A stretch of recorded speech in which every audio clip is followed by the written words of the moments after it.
messieurs, bonsoir. Carrefour d'analyse, votre magazine de décryptage une fois des plus au rendez-vous.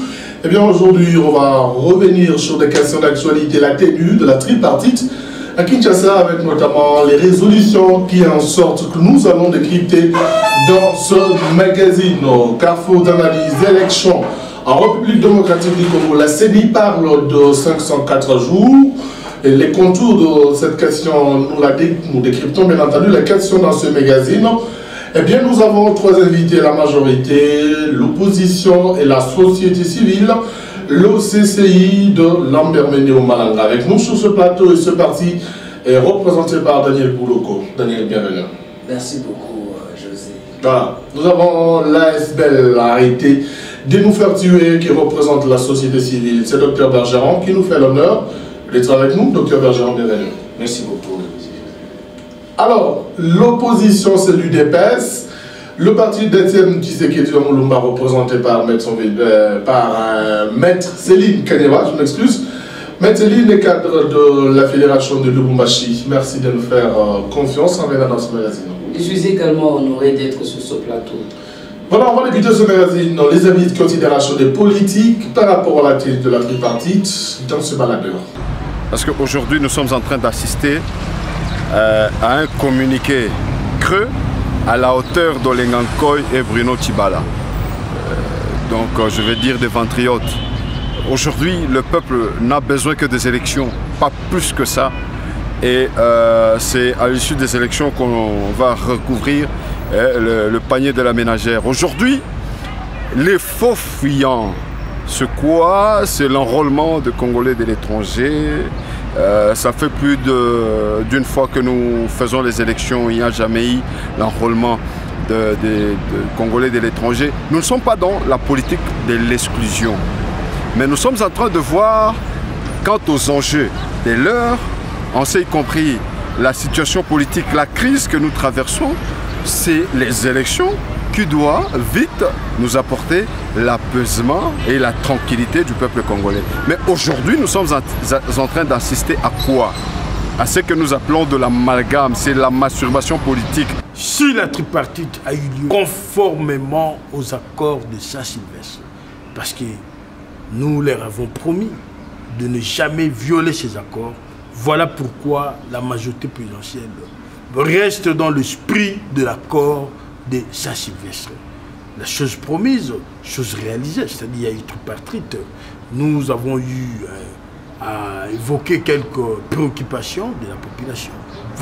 Voilà qu'aujourd'hui, la majorité ou encore le gouvernement, la CENI ainsi que le CNSA ont pris ce qu'on appelle des compromis ou encore des solutions, ou encore ils ont répondu aux attentes historiques de la population. Maître Céline, vous avez suivi la tenue de la tripartite CENI, CNSA, gouvernement à Kinshasa.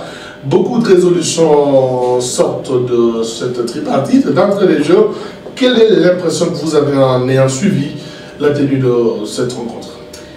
En fait, nous ne nous attendions pas tellement à des surprises de ces travaux parce que d'emblée parler de tripartite, c'est sous-entendre la rencontre de trois groupes, de trois partis distincts.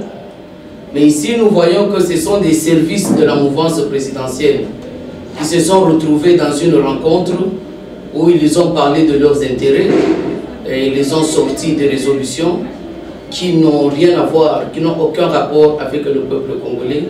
Donc nous disons pour nous que c'est un non-événement. Et donc, un non-événement pour l'UDPS, Daniel Bouloko. La tripartite aussi est un non-événement pour vous, ça représente quelque chose de très important. En fait, même pour nous, même pour l'UDPS, c'est un grand événement. Pourquoi? Parce que l'UDPS est signateur, n'est-ce pas, de l'accord du 31 décembre. Donc l'UDPS est parmi les partis qui ont signé cet accord, l'accord qui dit qu'on doit avoir des tripartites, c'est-à-dire CENI, gouvernement et CNSA, pour évaluer les processus électoraux.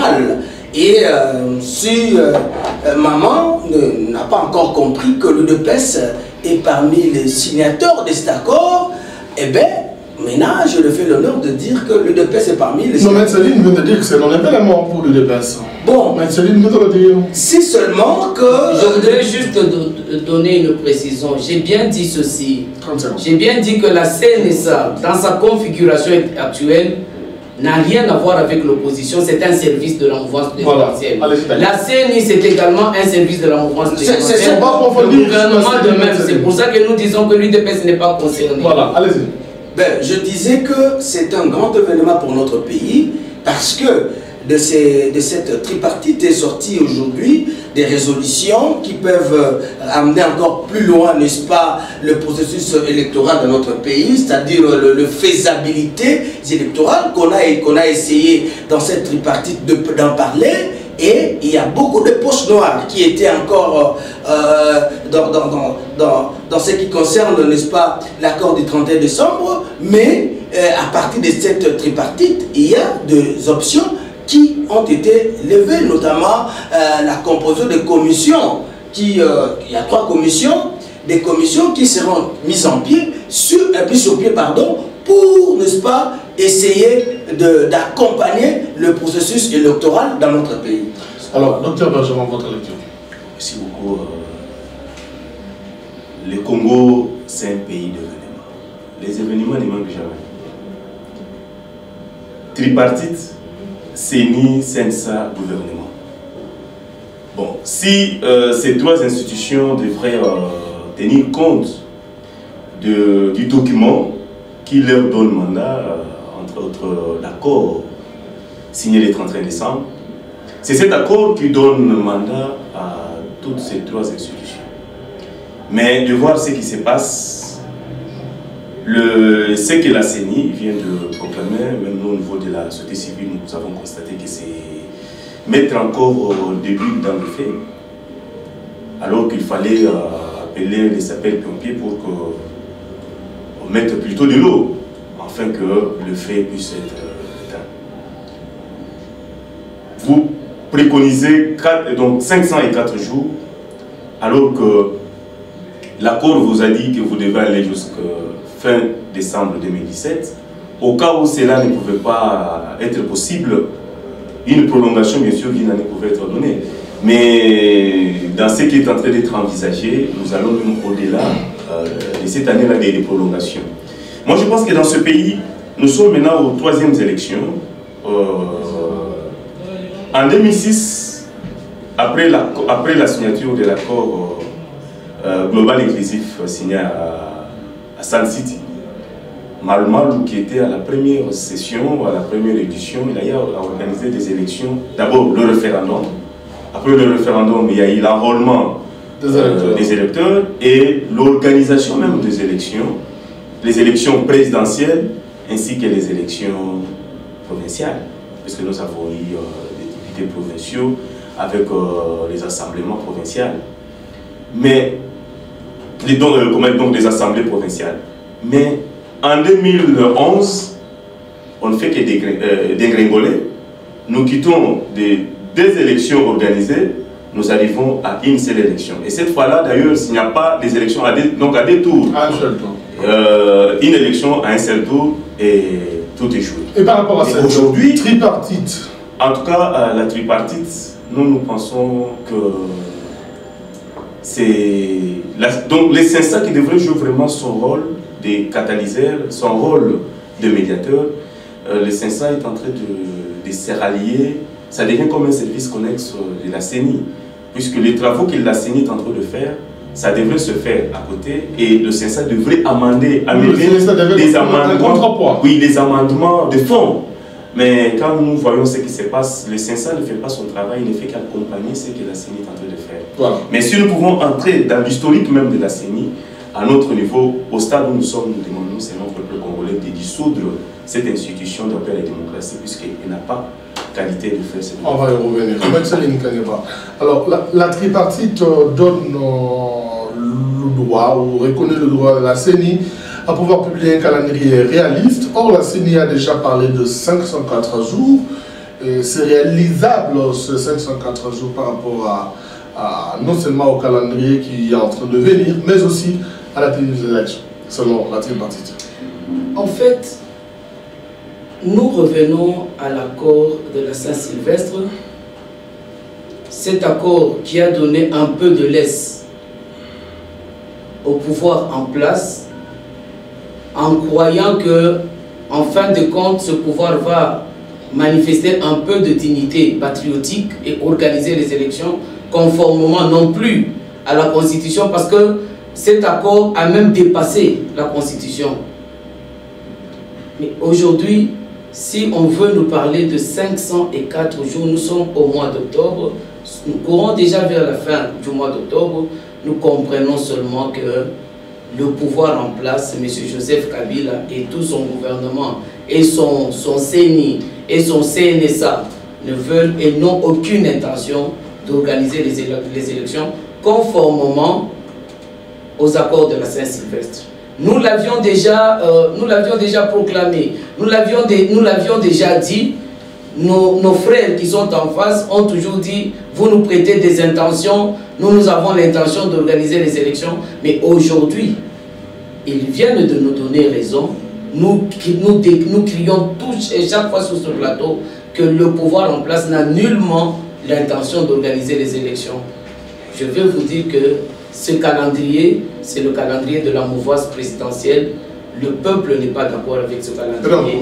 L'opposition n'est pas d'accord avec les 504 jours classés. Nullement. Nous ne pouvons pas nous dédire. Nous nous en tenons à l'accord de la Saint-Sylvestre.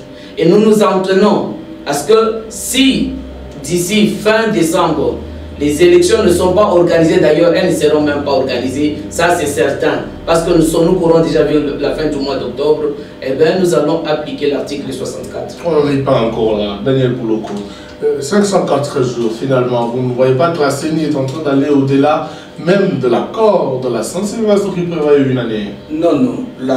L'accord de la Saint-Sylvestre, à moins qu'on ne puisse pas bien comprendre, ne donne pas une année à la CENI ou au CENSA d'organiser les élections donc ensemble, parce que le CENSA est là pour, n'est-ce pas, amender, comme le disait tantôt le docteur. Mais 504 jours sur la CENI, pas seulement, il y a les CENSA, il y a aussi le gouvernement, ils ont travaillé, ils ont tablé sur la faisabilité. On ne peut pas venir tromper le peuple. Il faut faire une politique réaliste. Il ne faut pas venir dire non, on va organiser les élections et puis on ne sera pas en mesure de faire cela. Ensemble... Donc la CENI a apaisé tous les paramètres. Oui, oui, donc parce que les acteurs du gouvernement, notamment mon leader ou l'initiateur de mon parti, a aussi besoin que nous ayons aux élections. Nous voulons les élections. Nous voulons partir aux élections, mais nous ne voulons pas des élections pêle-mêle. Ça veut dire quoi? Des élections rapides, qui va, n'est-ce pas, donner des résultats des contestations ça et là. Et d'ailleurs, le président de la CENI a dit, si toutes les conditions ne sont pas réunies, même les 504 jours ne vont pas suffire. Ça veut dire qu'il sera possible d'aller encore au-delà des 504 jours. Nous voulons les élections, tout Congolais, même le président de la République, qui est derrière le peuple, a dit que nous devons aller aux élections. La majorité présidentielle est en train de travailler pour les élections, d'où le centre de coordination des élections de la majorité présidentielle. Nous y travaillons pour que le membre, la majorité, puisse gagner encore une fois de plus le siège, mais pas des élections organisées pêle-mêle. Et le 504 jours, c'est dans ça commence à compter. Ce n'est pas qu'on doit attendre 504 jours. Non. Donc le 504e jour, c'est le jour de la publication des résultats des élections. C'est-à-dire, peut-être vous comprenez mal ces 504 jours. C'est-à-dire, du moment où l'enrôlement des électeurs termine et il y a une loi. La loi organique. Organique au niveau du Parlement. Voilà. on va maintenant courir 504 jours jusqu'à la publication de résultats. Voilà. C'est-à-dire la CENI ne croise pas le bras pour attendre 504 jours. Non, la CENI travaille, donc, et le travail de la CENI, pour que ça soit confortable, demande 504 jours. Voilà, on va revenir à vous, docteur Bergeron. Alors, quelle est la lecture que l'ASBL a été de nous faire tuer et à émettre par rapport à ce qui vient d'être dit par M. Céline, qui, déjà, puisqu'il y a impossibilité d'avoir les élections, elle évoque déjà l'article 64. Bon, là, au niveau de l'article 64, je ne suis pas d'accord, parce que je demande à ce que mon peuple puisse vivre dans sa quiétude. Je ne veux pas que le peuple puisse encore verser une fois de plus sur le sang, puisque le peuple a versé son sang pour que nous ayons l'accord du 31 décembre. Mais cet accord qui a été signé de la manière que nous ne pouvons pas décrire, puisque le temps est déjà révolu, c'est que je voudrais revenir un tout petit peu sur la configuration et même les raisons qui ont fait que la CENI, que nous sommes en train de décrire aujourd'hui, puisse être créée. Lorsque les acteurs se sont retrouvés à Sun City, comme les acteurs ne se faisaient pas confiance, puisque les élections devront normalement être organisées par le ministère de l'Intérieur, comme ça s'est fait dans d'autres pays au monde. Mais on a dit qu'il fallait avoir une institution d'appui à la démocratie, laquelle institution pouvait présenter sa neutralité, pouvait organiser des élections crédibles pour en fait crédibiliser les institutions en place. C'est comme ça, à son temps, on a recouru à la société civile. C'est pourquoi même nous, au niveau de la société civile, nous demandons aujourd'hui qu'il y ait encore une forte réforme. Pourquoi? Puisque au jour d'aujourd'hui, on est en train de mélanger société civile, confession religieuse, société civile, confession religieuse. Alors que par moment, quand on a besoin de recevoir la société civile, on voit au même moment les confessions religieuses. Mais quand on veut recevoir les confessions religieuses, on ne voit pas la société civile. Moi, je pense qu'il est temps que nous puissions cerner les choses. C'est ça la réforme que nous devons d'abord mener, nous, au niveau de la société civile. Et deuxièmement, les gens qu'on amène à la CENI, la CI à son temps, et aujourd'hui CENI, ne font pas leur travail. Et la CENI est devenue comme une caisse de résonance d'une partie, qui est la majorité. Or, la CENI devrait être une église au milieu du village. Moi, je trouve ça mal. Si, dans moins de 3 ans, M. Labé Magman, paix à son âme, aille à organiser le référendum, l'enrôlement et les élections dans ces pays. Son puinet, qui est Moïmou Lunda, malgré les élections qui ont été décriées chaotiques, mais du moins, pendant un temps record, il a organisé à faire l'enrôlement et les élections. Mais aujourd'hui, ça c'était qu'une prolongation qu'on a ajoutée. On ne peut même pas discuter là-dessus. Ça peut être juste une prolongation. Nous, au niveau de la société civile, nous acceptons qu'on puisse aller même jusqu'en 2018. C'est faisable. Ça, ce n'est pas un problème, puisque là, ça ne viole pas l'accord.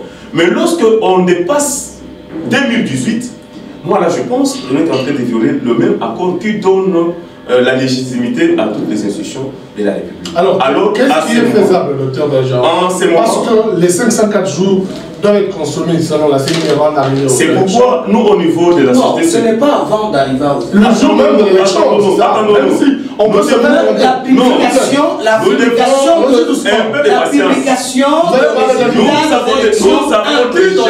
Nous avons déjà suivi cette parole, mon frère. Nous avons déjà suivi ça. Et vous devez savoir que les 504 jours ne sont pas comptés à dater d'aujourd'hui. C'est-à-dire, nous devons attendre d'abord que l'enrôlement se termine. C'est après que l'enrôlement est terminé et que la loi de répartition des sièges au niveau du Parlement a été votée et promulguée qu'on peut maintenant commencer à compter 504 jours. Alors, qu'est-ce qui est faisable? Alors, on ne sait pas. Au jour d'aujourd'hui, avec des désordres qui sont de gauche à droite, on ne pense pas qu'au jour d'aujourd'hui, on peut dire que l'enrôlement va prendre fin à telle date. C'est encore hypothétique. Donc, nous disons d'abord que ces 504 jours là-bas, on n'a même pas encore commencé les compteurs. Les compteurs est encore à 0. là, ça ne fait pas débat. Ce que nous préconisons au jour d'aujourd'hui, ce que nous craignons, ce que l'opposition craigne, c'est ce qui lui arrive, puisqu'il faut agir impuissamment. Après avoir parcouru les balais diplomatiques, tout et tout, et cela s'est soldé en un coup de paix dans l'eau, je pense, et nous estimons que nous devons rejoindre la voie de la paix. Voilà. La voie de la paix, c'est la cohabitation, et que nous puissions adapter cette démocratie selon nos réalités socio-culturelles. Et nous verrons que des choses vont marcher et qu'on fasse la dissolution de cette CENI qui ne fait pas son travail, qui ne fait que dilapider les fonds de la République, qu'on retourne la charge au ministère de l'Intérieur. En fait, M. José, je ne pense pas qu'il faille faire partie de l'Académie française, ni être génie mathématicien pour interpréter les 504 jours. Nous disons tout simplement que les 504 jours ne respectent pas, quel que soit le début de ces 504 jours, quelle que soit l'échéance de ces 504 jours, nous disons seulement qu'ils ne respectent pas l'accord de la Saint-Sylvestre. Eh bien, nous ne sommes pas d'accord. En fait, je parle à mon frère de la société civile, je ne sais pas pourquoi vous craignez l'article 64. Ceux qui ont édicté cet article dans la Constitution, c'est ceux qui sont au pouvoir aujourd'hui. Cet article n'est pas une déclaration de guerre. Cet article n'est pas une déclaration de trouble. Mais cet article, d'ailleurs, nous sommes aises parce qu'aujourd'hui, la République démocratique du Congo fait partie du Conseil des droits de l'homme. Nous pensons que dans ce pays, enfin, on va respecter la liberté d'expression, on va respecter la liberté d'association, on va respecter l'expression du peuple. L'article est constitutionnel. Pourquoi avez-vous peur? Le peuple dit, nous prenons en charge, nous avons cette obligation de faire échec aux ennemis de l'alternance. Ce n'est que ça. Et nous sommes aises, nous savons que le peuple va appliquer cet article. Les prescrits de la CENI, qui est la seule institution légale habilitée à organiser les élections en RDC. La CENI est peut-être légale. La CENI est peut-être... Quelle tripartite, M. José? Je vous ai dit ici, ça ne nous concerne pas cette tripartite. La CENI, nous l'avons toujours décrié, que c'est un instrument du pouvoir. Le gouvernement, bon, n'en parlons pas, c'est le pouvoir. La CNSA, nous avons décrié depuis les accords de la Saint-Sylvestre que le pouvoir n'a pas respecté. M. Kabila n'a pas respecté l'opposition dans la nomination des acteurs de la CNSA. Mais cette histoire ne nous concerne pas non plus. D'ailleurs, c'est pour cela que nous disons que c'est une seule marmite. On l'ouvre quand on veut, on en fait ce qu'on veut. L'opposition n'a que faire de cette tripartite. Nous vous disons que d'ici le 31 décembre, il n'y a pas d'élection qui puisse nous donner une alternance politique. Le peuple va appliquer l'article 64. Cet article 64, ce n'est pas un article de la rébellion. Ce n'est pas un article d'invasion. C'est toujours les constituants qui ont produit cet article-là. C'est ceux qui sont au pouvoir aujourd'hui. Le Parlement, avec tout ce que nous connaissons comme mouvance de ce Parlement. Mais comment aujourd'hui veulent-ils décrier ce qu'eux-mêmes ils ont fait? Cette constitution a été produite par qui? Certainement pas par l'UDPS. C'est leur propre travail. Qu'ils laissent le peuple congolais appliquer cette constitution qu'eux-mêmes ont mis sur pied. D'accord.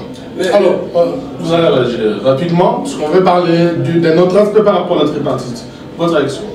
Bon, ma réaction était beaucoup. D'ailleurs, je voudrais ajouter, permettez mon frère, je voudrais juste ajouter, lorsqu'on parle du peuple congolais qui est décimé, vous savez mon frère, tous ces jours ici, sans l'article 64, le peuple congolais est décimé à l'est, au centre du pays, par la famine, par des maladies ordinaires. La population ne sait même plus se faire soigner, même pour une malaria. Par la faim, Ce peuple est en train d'être décimé tous les jours ici. Merci, maître. Sans article 64. Allez-y, M. Daniel Boloko. Je ne sais pas de quel droit certains acteurs politiques parlent du peuple. J'aurais même suivi un droit légitime. D'autres parlent, représentent le Katanga. Par quel droit? Un droit légitime. Par quel droit? Vous n'êtes ni député, ni sénateur. Oh. N'engagez pas le peuple, s'il vous plaît. Le peuple est derrière Joseph Kabila. Le peuple veut d'ailleurs que l'application de l'article 5 de la Constitution soit respectée, même l'article 218 de la Constitution, qui demande à ce que nous puissions aller au référendum. C'est ça que le peuple veut. Alors, les politiques, entre nous, nous disons non, essayons de trouver de voies et moyens pour, n'est-ce pas, ne pas aller au-delà de ce que le peuple pense et on trouve des accords. Mais le peuple veut de Kabila, le peuple veut ce que l'article 5 ou 218 de la Constitution soit respecté. Même l'article 64 dont parle maman, oui, cet article-là doit être respecté à toute personne. Alors, qui essaiera, s'il vous plaît, qui essaiera par force prendre le pouvoir. Par force prendre le pouvoir. Et je vous dis que le président Kabila n'a pas pris le pouvoir par force. Et comment l'article 64, c'est José qui pose des questions, sauf votre respect. Et l'article 64 doit être appliqué même à toute personne, que ce soit à l'extérieur ou à l'intérieur du pays. Oui, oui. Qui osera prendre le pouvoir par force, vous verrez le peuple comme en 1997, où le peuple de Kinshasa, de Lubumbashi, avait été donc obligé de sortir sur la rue et d'en finir.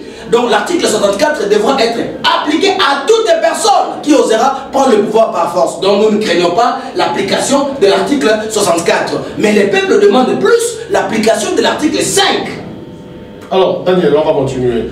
Dans la minute qui vous reste avant que le Dr Bergeron ne parle, puisqu'on parle de la tripartite, parmi les recommandations, les participants ont demandé à la CENI d'envisager l'enrôlement de la diaspora congolaise.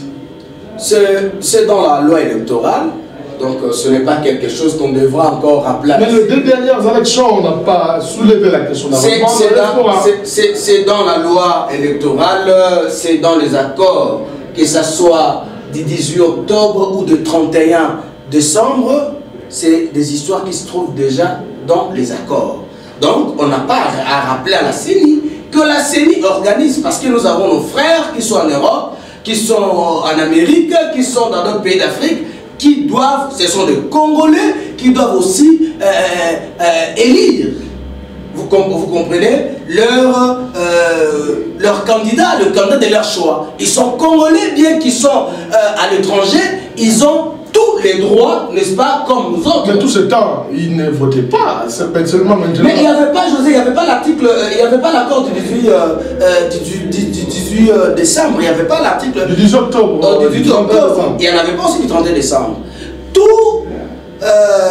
Toutes ces choses, tous ces textes nous donnent donc l'impression de croire à l'enrôlement de nos frères de la diaspora. Ce qui est très important, ça sera aussi vraiment avancer notre pays, comme dans d'autres pays. Les Français ont voté au Congo, les Américains ont voté au Rwanda. Donc je ne crois pas qu'on devrait encore rappeler à la CENI que nos frères de la diaspora doivent aussi être enrôlés. Voilà. Pourquoi même pas être candidat et être élu? Alors, docteur Bergeron, enrôlement de la diaspora, les participants à la tripartite font une recommandation dans ce sens à la CENI. Nous pensons que nous ne pouvons pas noyer avant. Pourquoi? Puisque nous avons connu déjà presque des élections dans ce pays.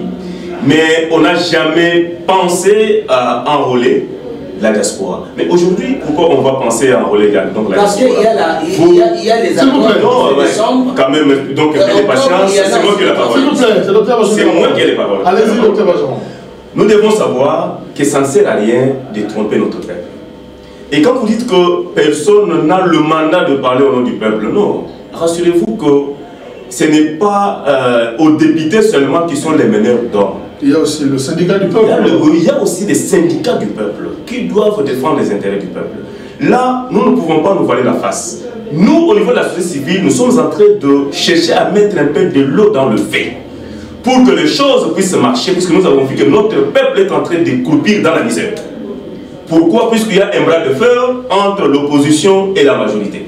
La majorité qui s'accroche au pouvoir, l'opposition qui veut récupérer ce pouvoir, qui veut dire oh, je dois aussi gérer le pays. Et comment on va gérer le pays s'il n'y a pas d'élection? Alors voilà pourquoi il y a ce bras de fer entre ces deux groupes. Mais du moment où il y a ce bras de fer entre ces deux groupes, le pauvre peuple est en train de souffrir. Le pauvre peuple qui n'a même pas besoin d'être président, d'être ministre ou d'être député, mais est en train de souffrir. C'est pourquoi nous, à notre niveau, nous proposons des petits moyens pouvant aider notre peuple à retrouver sa quiétude. Il ne faut pas amener des théories qui ne tiennent pas debout, faire croire au peuple que ce que vous dites c'est vrai. Non, c'est pas ça. La population en a marre de certaines choses. Nous, au niveau de la société civile, nous avons soutenu l'accord de Saint-Sylvestre. Et nous avons accepté de respecter tous les prescrits de cet accord. Mais lorsqu'on va au-delà de l'accord, à un moment donné, ça fait mal. À un moment donné, ça fait mal. Puisqu'il y a eu une prolongation, on ne peut pas aller de prolongation en prolongation. Ce n'est plus un mandat. Ce n'est plus un temps qu'on accorde à la CENI de pouvoir faire de n'importe quoi. Non. La CENI n'est pas au-dessus de la Constitution. La CENI a été créée par la Constitution. La CENI doit respecter la Constitution. Et la CENI ne doit pas suivre ce que la majorité demande ou ce que l'opposition demande. La CENI devrait être comme une église au milieu du village. C'est ça même la raison fondamentale qui a fait que cette CENI soit mise en place. Mais depuis sa mise en place, nous-mêmes nous avons décrié, nous constatons que cette institution n'a pas la raison d'être. On est en train seulement de dilapider les fonds de la République pour rien. Même quand vous parlez aujourd'hui de la commission électorale nationale indépendante, elle est indépendante à quel niveau? Le mode de nomination de membres qui composent cette CENI, il n'y a pas d'indépendance. Il y a une dépendance financière totale. Quand les responsables, quand le responsable de la CENI, oui, quand le responsable de la CENI vous dit, il y a beaucoup de contraintes, surtout les contraintes financières et logistiques. Or, nous savons dans ce pays que c'est le gouvernement qui doit doter des moyens conséquents à la CENI pour que la CENI puisse organiser les élections. Mais du moment où ces moyens ne suivent pas, croyez-vous que la CENI va organiser les élections? Ça sera difficile. Nous pensons d'ailleurs que quand on vote déjà les budgets, dès l'année, quand il y a session budgétaire, que le budget a été déjà voté, il faut déjà mettre tout dans le compte de la CENI. Au lieu de commencer à attendre que la CENI puisse commencer à introduire une demande de fonds de manière perpétuelle, non. Alors c'est M. Saline qui a la parole. Merci beaucoup, M. José. En fait, j'allais juste encore 15 secondes de vous continuer. J'allais juste appuyer le docteur quand il dit le mode de désignation du président de la CENI, tout c'est dans la Constitution. Voilà pourquoi la société civile doit partager notre avis, que nous ayons au référendum, afin que nous puissions avoir une constitution qui tient compte de tous ces problèmes. Voilà, on revient pour tout à l'heure. Je vous remercie beaucoup. Je constate seulement que ceux-là qui ont fait cette constitution réalisent aujourd'hui qu'il faut encore qu'ils puissent la rétailler à leur mesure. Devant le défi de l'alternance, parce que lorsque cette constitution a été édictée, la préoccupation majeure, c'était de sécuriser l'alternance politique dans ce pays afin de ne plus retomber dans les aléas du régime de Mobutu.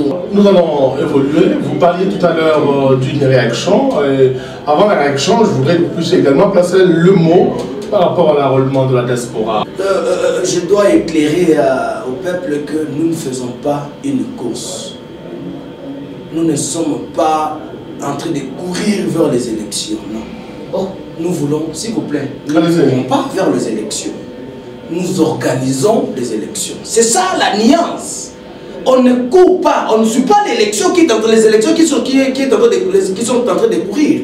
Nous sommes en train d'organiser. Nous sommes les hommes, nous sommes les institutions, nous organisons les élections. Ça ne peut pas nous dépasser.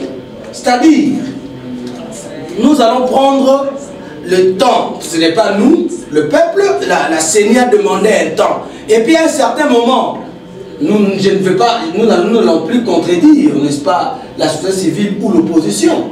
Parce qu'après 504 jours, est-ce que la CENI viendra encore avec un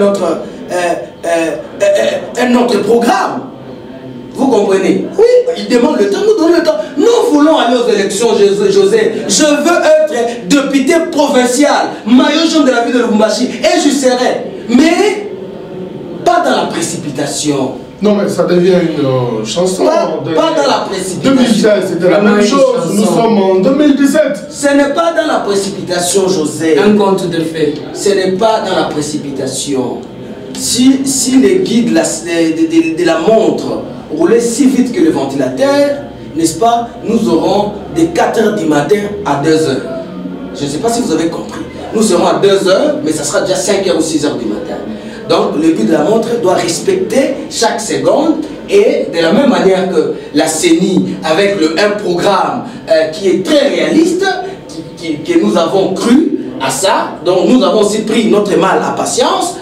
Pour patienter, oui. La CENI fait son travail. Oui, nous patientons. En tout cas, j'exhorte aussi à l'UDPS qui prétend avoir beaucoup de gens derrière. C'est pas une prétention, c'est une réalité. Alors que l'UDPS est rangé en grande partie derrière le Premier ministre Bruno Tshibala. Pas du tout, monsieur. Ne nous insultez pas. Je n'ai insulté personne. Ne nous insultez pas.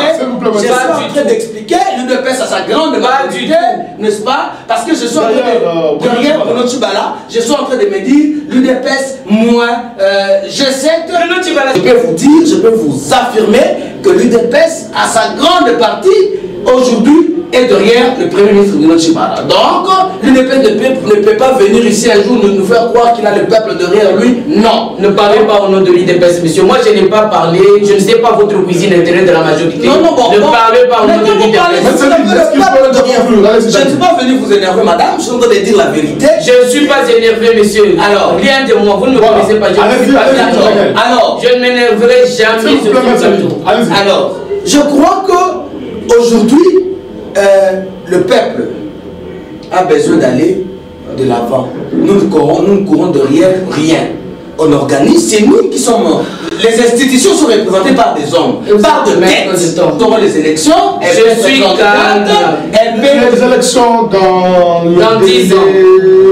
Dans 20 ans. Je venais de dire que même nous, à un autre moment, nous risquerons de dire à la CENI, non, écoutez, allons encore dans un autre dialogue parce que la CENI ne marche pas. C'est normal, c'est votre CENI. Il demande déjà 504 jours. Aujourd'hui, on a pris. Mais elle va encore demander demain, après-demain. Nous risquerons de nous rallier derrière la société civile pour dire non, nous pensons que les bureaux actuels. Mais pour l'instant, la CENI a demandé 504 jours.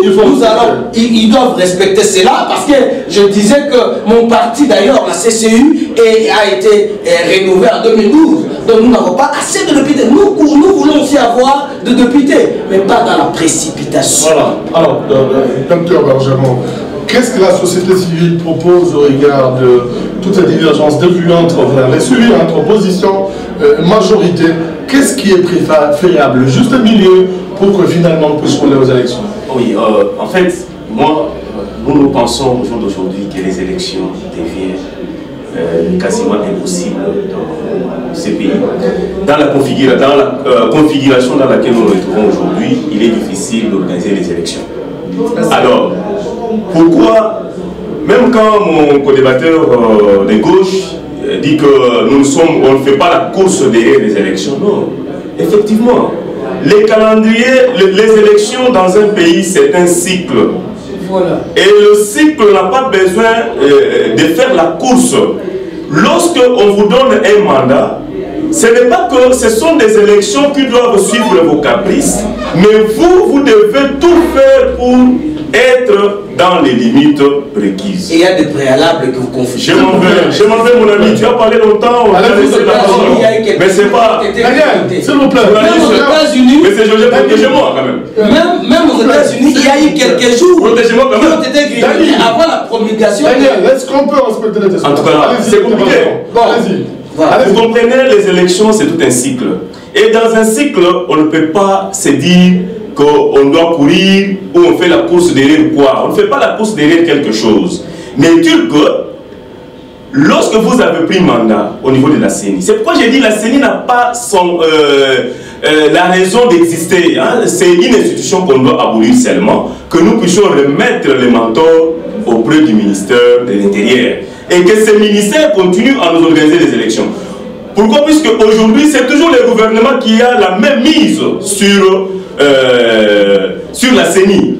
Alors, comment voulez-vous que nous puissions avancer dans cet état de choses? C'est pourquoi nous demandons qu'il est pratiquement difficile d'organiser des élections dans ces pays, dans la configuration où nous nous retrouvons, où on doit enrôler tout le monde et on n'a pas suffisamment de moyens. Nous proposons que nous puissions adapter ces modes de scrutin afin que nous puissions avoir une forte démocratie. Comment l'adapter? Nous devons l'adapter. Nous sommes en train de préparer un projet où nous devons remettre les pouvoirs au chef coutumier. Que le chef coutumier devienne des électeurs. Alors à ce moment-là, nous aurons plein de gens qui doivent voter et nous allons à dépenser plein de moyens Tous les référendums. Et qu'on puisse passer... Laissez-moi. Tout le référendum. Laissez-moi, monsieur. Et qu'on remette la pendule à l'heure et le tablier au ministère de l'Intérieur au lieu de commencer à dilapider de l'argent par des gens qui n'ont même pas la conscience de faire bien le truc. Alors, Maître Céline, est-ce qu'il y a possibilité, selon la proposition de docteur... C'est encore un rêve, parce que c'est encore un rêve. De remettre le ministère de l'Intérieur. La démocratie dans ce pays est encore trop faible. Nous devons recourir aux souverains primaires qu'ils puissent exprimer au travers des élections. Faire une élection de second degré, nous ne sommes pas encore mieux. Il parle de chefs coutumiers, c'est vrai. Les chefs coutumiers sont une autorité dans ce pays, mais est-ce que les chefs coutumiers sont neutres aujourd'hui? Nous devons le savoir. Je salue l'intervention du docteur. Quand je parlais, je voulais revenir à cela. Nous avons des échéances dans un pays que nous devons respecter. On nous parle sur ce plateau des intelligences, des têtes. Mais le résultat, en fait, laissez les autres parler de vous en tant que tête, en tant qu'homme performant. Ne le dites pas vous-même parce que le résultat est déplorable. Je reviens ici à dire que Bruno Tibala, si je parlais de chèvre, c'est une illustration, une image. Je veux dire que Bruno Tibala est à la laisse du pouvoir. Il n'est pas de l'UDPS. Ce n'est pas l'UDPS qui a mandaté. Nous connaissons. C'est pas l'UDPS qui a mandaté Bruno Tibala à la primature. Lorsque nous sommes venus, lorsque nous avons été aux accords de la Saint-Sylvestre, nous avions, nous, UDPS, l'homme que nous avons choisi pour pouvoir occuper la primature, ce n'est pas Bruno Tibala. Non, mais si ce n'est pas Bruno, aujourd'hui, parce que Bruno a été, comment on peut dire, auto-exclu. Aujourd'hui, si cela est vrai que Bruno n'est plus de l'UDPS, donc même Kaboum ne l'est plus parce que la commission de discipline l'a également sanctionné. Ah non, ça c'est un poisson d'octobre. Je vais vous dire une chose. Ceux-là qui ont écrit d'abord, ils n'ont pas respecté le statut du pays, ni le règlement intérieur du parti. Ce sont des aventuriers qui ont émis leurs souhaits. Au moment où je vous parle, vous êtes journaliste, contactez Kinshasa, on vous dira que Kabound Jean-Marc est dans son bureau à la permanence du parti, qui est le siège du parti. Toutes les décisions doivent être émises. Kabound, au moment où je vous parle, il est toujours secrétaire général de l'UDPS et son collège des secrétaires généraux adjoints l'ont soutenu contre cette décision fantaisiste et aventurière qui a été prise par je ne sais qui, et nous savons que le pouvoir est toujours derrière ces gens-là. Alors, on va évoluer peut-être avant de prendre l'avant-dernière ronde. Nous commençons par vous, Daniel. Alors, si pratiquement les élections traînent et que l'opposition, particulièrement le Rassemblement, propose une transition sans le président Kabila, quelle sera votre réaction? C'est la pire folie. Ça, c'est la pire folie. On ne peut pas organiser une transition sans le président Kabila. C'est écrit nulle part. Nulle part. C'est une folie, c'est vraiment la pensée d'un poisson dans l'eau que personne ne peut interpréter. Je ne sais pas d'où tire-t-il cette pensée, mais ça sera la pire folie. Comment organiser une transition sans un président élu? C'est un président qui est encore dans son mandat. Eux estiment que le blocage, c'est notamment avec la majorité qui ne veut pas qu'on ait aux élections. Il nous parle d'une personnalité consensuelle. La majorité est majoritaire. Donc, nous allons toujours revenir au président Kabila. Donc, je ne sais pas comment est-ce que nos amis d'en face sont en train de penser, ou bien, bon, comme ils sont spécialistes des réseaux sociaux, hein, l'opposition est très forte dans les réseaux sociaux, sur terrain, ils ne sont vraiment Merci beaucoup.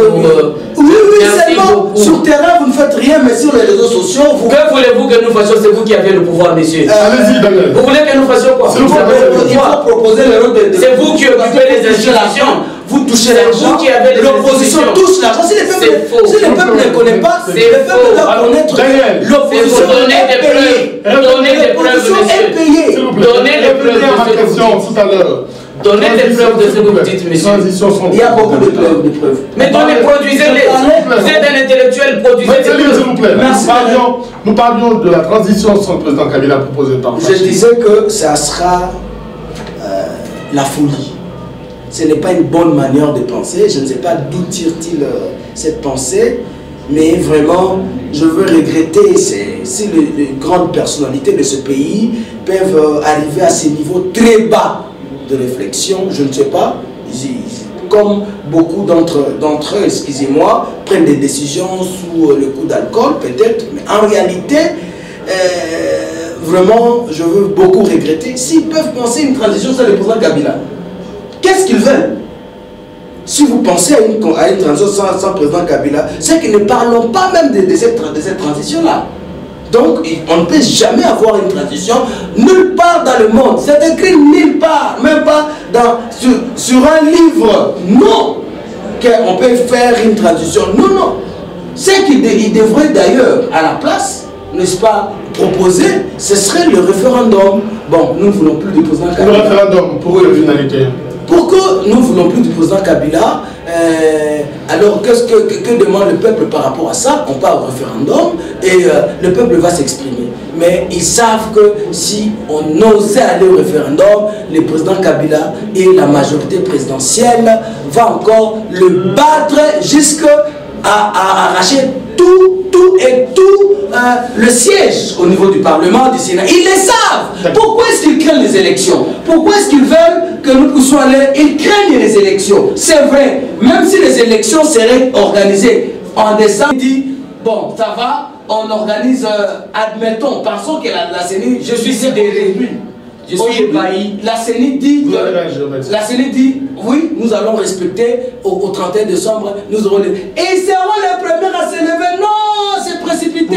Ils ne sont pas prêts. Ils ne sont pas prêts. D'ailleurs, les 504 jours les arrangent. Est-ce qu'ils ont d'abord des candidats comme députés au niveau de province? Ils n'ont pas de candidats. Ils doivent se préparer. La CENI, d'ailleurs, nous sommes prêts. Nous avons notre centre de coordination des élections de la majorité. C'est là pour qu'on est prêt à aller aux élections. Et vous savez, moi, Daniel Bouloko, candidat de Lubumbashi, maillot jaune. Vous faites la campagne. Alors, vous devez respecter au moins la répartition du temps. Parce que je constate que sur ce plateau, vous donnez beaucoup plus de temps à la majorité. Je ne sais pas si vous êtes devenu aussi de la majorité. Mais ça ne va pas. Ne vous les attendre pareil. Parce que nous Daniel, vous n'avez plus la parole, s'il vous plaît. Je remercie. C'est le docteur Bargelon qui parle. Chacun a 3 minutes. c'est le constat que je dois faire. Chacun 3 minutes, respecter le minutage. Alors, oui, docteur nous avons Benjamin, constaté. s'il vous plaît, allons-y à l'essentiel. Merci. Daniel, non, il voulait dire qu'il me donne raison dans ce que j'ai dit. Non, vous prenez sa bouche. S'il vous plaît. Bien qu'il soit votre Nous n'avons plus beaucoup de temps, nous voulons bien chuter. Docteur Bergeron, un mot par rapport à cette question qui concerne la transition sans le président Kabila.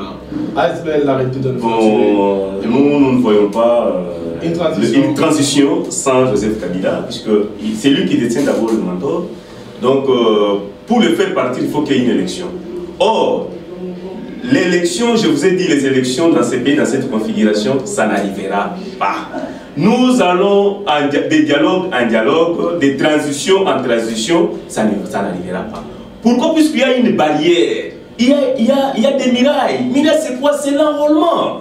Vous voulez enrôler plus de 80 millions de personnes, alors que vous n'avez pas de moyens. Madame vous a dit ici que nous sommes dans une démocratie faible. Est-ce que la France, pour arriver là, elle est aujourd'hui, c'est là que nous voulons copier sa démocratie? Est-ce qu'elle a commencé avec cette élection pléthorique? Il n'a pas commencé avec une élection pléthorique. Il a commencé avec des royautés, et ainsi de suite. Il a organisé sa république. Même jusqu'au jour d'aujourd'hui, la France est en train de s'organiser. Nous voyons comme qu'ils sont déjà arrivés, alors qu'ils ne sont pas encore arrivés. Vous avez vu Emmanuel Macron en train de proposer certaines solutions à la France. Donc nous aussi, nous ne pouvons pas suivre la France. C'est là où j'ai dit nous ne pouvons pas faire la course en imitant la France ou en imitant n'importe quel pays du monde. Mais nous devons réfléchir dans notre pays. Nous devons réfléchir dans notre cuisine. Voilà, notre peuple est en train de souffrir. Pourquoi le peuple souffre? C'est puisque moi, majorité, j'aimerais me camponner au pouvoir. L'opposition de ce côté du pouvoir là, mon peuple souffre. Puisque moi, opposition, je tiens mordicus à prendre le pouvoir. Propose une transition sans le président Kabila. En tout cas, monsieur le journaliste, moi personnellement, je suis quand même un homme de droit, je suis médecin et gradué en droit. Je ne vois pas quelque part où cela peut se passer.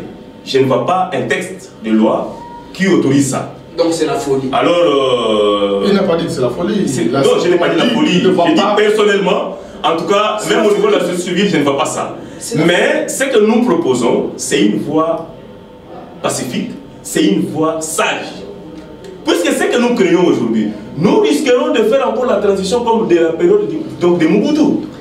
Puisque nous sommes retrouvés dans la même configuration où l'Occident est en train de malmener Mobutu, et Mobutu qui vous dit, je reste à mon poste jusqu'à l'organisation des élections. Et Mobutu est resté à son poste jusqu'à ce que l'AFDEL est venu et l'a chassé pour partir. Donc, nous vous disons, pour que nous puissions arriver à un terrain d'attente, organisons cette démocratie selon nos réalités socio-culturelles et remettons les pouvoirs d'élection au chef coutumier et créons la dissolution de la CENI, puisque ça fait dépenser de l'argent. Voilà. Alors, Maître Céline, votre lecture, une transition sans le président Kabila, vos co-débatteurs disent qu'il n'a pas de base légale, alors que le rassemblement par entremise de... Est-ce qu'il y a encore une institution dans ce pays qui soit légale ou légitime? Il n'y en a plus. Alors ne parlons pas de légalité. Mais comment arriver à une transition sans le président Kabila? S'il vous plaît, nous avons déclaré une transition sans M. Joseph Kabila et nous y parviendrons. Vous savez, quand on parle des ivrognes, quand on parle des fous, jamais vous n'avez entendu Kali Depes. Dans une réunion officielle, les officiels du parti se sont battus. Mais ça, c'est devenu monnaie courante. Au gouvernement, dans les mairies. Alors nous ne savons pas qui est fou, qui est ivre quand il va dans son travail officiellement. Alors, s'il vous plaît, ménageons nos propos, sinon ce ne serait pas bon. Nous n'avons pas d'exemple. Je vous ai répondu, j'ai dit que nous allons faire une transition sans M. Joseph Kabila. Ne nous parlez pas de l'égalité. C'est pas de l'utopie parce que c'est je vais vous dire que dans l'opposition, nous avons été conduits par des grands visionnaires. On parle que nous ne sommes pas prêts pour les élections. Mais nous réclamons les élections, pas pour que nous soyons nécessairement au pouvoir. Nous réclamons les élections pour respecter la Constitution, pour respecter le peuple congolais. Que nous soyons élus ou pas, il n'y a pas de problème. Mais au moins, que ces élections se réalisent. C'est ça le désintéressant. C'est ça. Heureusement, on vous donne les temps. Monsieur, je ne fais que répliquer à ce que vous avez dit. Notre préoccupation, Monsieur Daniel, soyez convenant, Monsieur Daniel, soyez convenant sur ce point. Nous sommes suivis par les téléspectateurs.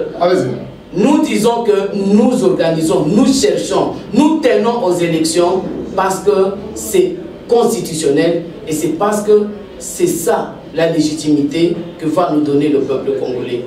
Alors, je voudrais également profiter de cette occasion sur ce plateau pour saluer chaleureusement le grand visionnaire, l'homme qui a tâté à la mamelle de la démocratie, l'homme qui a été au pied du grand maître de la politique congolaise. Je salue le président Félix Antoine Tshisekedi Tshilombo qui est à Lubumbashi et qui va prouver que le peuple est derrière l'UDPS par son accueil. Voilà. Alors, Daniel, on va refermer le magazine. Votre conclusion en une minute. En tout cas, là, je maintiens mon mot. Et aussi, les élections, les 504 jours, le peuple doit comprendre. Donc on n'attend pas 504 jours pour aller aux élections. Les 504 jours, c'est la publication de résultats y compris. Donc on commence après, n'est-ce pas, la promulgation de la loi sur la répartition des sièges jusqu'à la publication des résultats des élections. Ça, c'est ce qui est vrai. Et le peuple, aujourd'hui, n'a pas besoin de tout ce que nous attendons ici. Le peuple n'a besoin d'une seule chose, que le gouvernement, là aussi, je dois le dire très haut et tout haut, que le gouvernement organise les sociales du peuple. Les Congolais veulent manger, les Congolais, je sais que le gouvernement est déjà en train sur ça. Je n'ai pas encore fait 1 minute 30. Allez-y. Je n'ai pas encore fait 1 minute 30, je disais que le gouvernement est en train de travailler sur le social. Tout ce que l'UDPS, l'opposition, quoi dirait, ça n'arrangerait pas le peuple si le social n'est pas encore, n'est-ce pas, résolu. C'est ce que fait le gouverneur de la province, Célestin Pandekapopo, qui se bat pour que le social des Katangais, des Hauts-Katangais, soit à la hauteur. Et nous sommes en train de dire cela. Il se bat, coup de chapeau au gouverneur Pandekapopo, parce qu'il se bat pour les gens du peuple congolais. Alors, docteur Benjamin. Merci beaucoup. Je prends vraiment le peuple congolais à témoin. Les choses que nous sommes en train de vivre aujourd'hui ne pouvaient pas exister. Nous ne voulons pas que le Congo soit un champ de bataille. Mais nous voulons que le peuple congolais puisse vivre dans la paix. Vivre dans la paix, c'est rallier derrière la vision que l'ASBEL, arrêter de nous faire tuer, est en train de proposer. Cette vision qui voit construire la nation, cette vision qui voit aider à ce que la nation soit forte, que nous puissions avoir une démocratie ayant des jalons sur lesquels même un étranger ne pouvait pas intervenir. Puisqu'au jour d'aujourd'hui, le Congo est géré par les puissances extérieures. Et ces puissances trouvent leur voie d'entrée, c'est par cette démocratie que nous avons. Puisque cette démocratie a été envoyée sans mécanisme d'accompagnement, ni mesure d'encadrement. Et cette démocratie s'est transformée en une bombe à destruction massive.